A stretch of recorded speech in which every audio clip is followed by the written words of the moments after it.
നമസ്കാരം. ഒരു പ്രധാനപ്പെട്ട ഒരു കാര്യം പറയാൻ വേണ്ടിയാണ് ഇപ്പോൾ ഈ വീഡിയോ ചെയ്യുന്നത്. നമ്മളിൽ പലരും വാഹനങ്ങൾ യൂസ് ചെയ്യുന്നതാണ്. ആ വാഹനങ്ങളിൽ ഇപ്പോൾ ടോൾ പ്ലാസകളിൽ ഫാസ്ടാഗ് നിർബന്ധമായതുകൊണ്ട് ഫാസ്ടാഗും യൂസ് ചെയ്യുന്നുണ്ടാവും.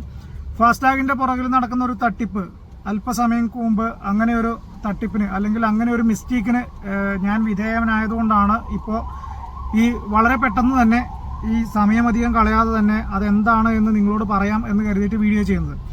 അതായത് ഒരു 2 ദിവസങ്ങൾക്ക് മുമ്പ് നമ്മുടെ പാലക്കാട് പ്ലാസ നെയിം എന്ന് പറയുന്നത്, അതായത് പാലക്കാട് തൃശ്ശൂർ ബോർഡറിലൊരു ടോൾ പ്ലാസ ഉണ്ടല്ലോ, ആ ടോൾ പ്ലാസ വഴി ഞാൻ എൻ്റെ കാറ് പാസ് ചെയ്ത് പോയിട്ടുണ്ടായിരുന്നു. അന്ന് 110 രൂപയാണ് വൺ സൈഡ്. പ്ലാസ നെയിം എന്നാണ് അതിൻ്റെ പേര്. അന്ന് 110 രൂപയാണ് വൺ സൈഡ് എടുത്തിട്ടുണ്ടായിരുന്നത് കാറിന്. അപ്പോൾ അത് കഴിഞ്ഞ് ഞാൻ കൊച്ചിയിലെത്തി. ഇന്ന് 2 ദിവസങ്ങൾക്ക് ശേഷം ഇപ്പോൾ എനിക്കൊരു ടെക്സ്റ്റ് മെസ്സേജ് വന്നു. എൻ്റെ വാഹനം ആ ടോൾ വഴി വീണ്ടും പാസ് ചെയ്തു, 100 രൂപ ഡിഡക്റ്റ് ചെയ്തതായിട്ട്. അപ്പോൾ എൻ്റെ വാഹനവും ഞാനും കൊച്ചിയിലാണുള്ളത്. അപ്പോൾ ഞാനതിൻ്റെ ഡീറ്റെയിൽ ഞാൻ നിങ്ങൾക്ക് ഇപ്പോൾ കാണിച്ചു തരാം. ഇപ്പോൾ നിങ്ങൾക്ക് കാണാൻ പറ്റുന്നുണ്ടാകും എന്ന് തോന്നുന്നു. ഇതാണ് 5:36 വന്നതാണ്. ₹100 പെയ്ഡ് ത്രൂ പ്ലാസ നെയിം എന്ന് പറഞ്ഞ ഫെഡറൽ ബാങ്കിൻ്റെ എൻ്റെ മറ്റേ ഫാസ്ടാഗിൻ്റെ ഡീറ്റെയിൽ ആണ്. ഇനി അതിനകത്ത് 476 രൂപയുണ്ട്. 100 രൂപ അതിനകത്ത് ഡിഡക്റ്റ് ആയിട്ടുണ്ട്. അപ്പോൾ ഈ പറഞ്ഞ പ്ലാസ നെയിമിന്ന് ആണ് അത് ഡിഡക്റ്റായി പോയിരിക്കുന്നത്. ഡിഡക്റ്റ് ആയ സമയം 5:36 PM, ഇപ്പോൾ 5:55 PM.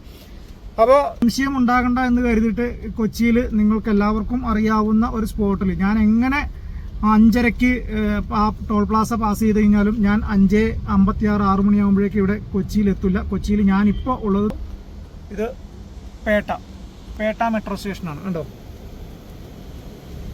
പേട്ട മെട്രോ സ്റ്റേഷനിലാണ്. ജസ്റ്റ് ഫ്രണ്ടിലാണ് ഞാനിവിടെ ഉള്ളത്. കാരണം ഞാൻ അത് അവിടെ പോയിട്ടില്ല എന്ന് നിങ്ങൾക്ക് മനസ്സിലാകാൻ വേണ്ടിയാണ് ഇങ്ങനെ ഒരു ലൊക്കേഷൻ തിരഞ്ഞെടുത്ത് വീഡിയോ ചെയ്യുന്നത്. അപ്പോൾ ഞാൻ ഇതിൻ്റെ തുടർ നടപടികളാണ്, കാരണം ഞാനത് പോയിട്ടില്ല, അതുവഴി പാസ് ചെയ്ത് പോയിട്ടില്ലല്ലോ. അപ്പോൾ എന്തായിരിക്കും ഇതിൻ്റെ തുടർ നടപടികൾ? ഈ പൈസ എൻ്റെ അക്കൗണ്ടിൽ നിന്ന് ഡിഡക്റ്റായി പോയി.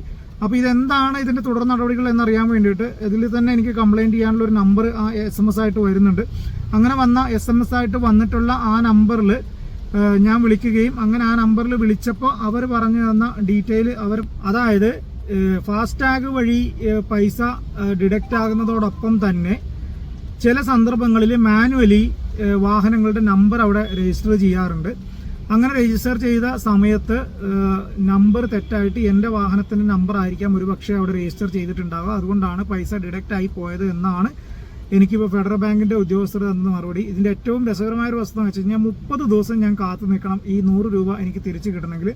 ഇനി ഇതൊരു 100 രൂപയുടെ കളിയല്ല.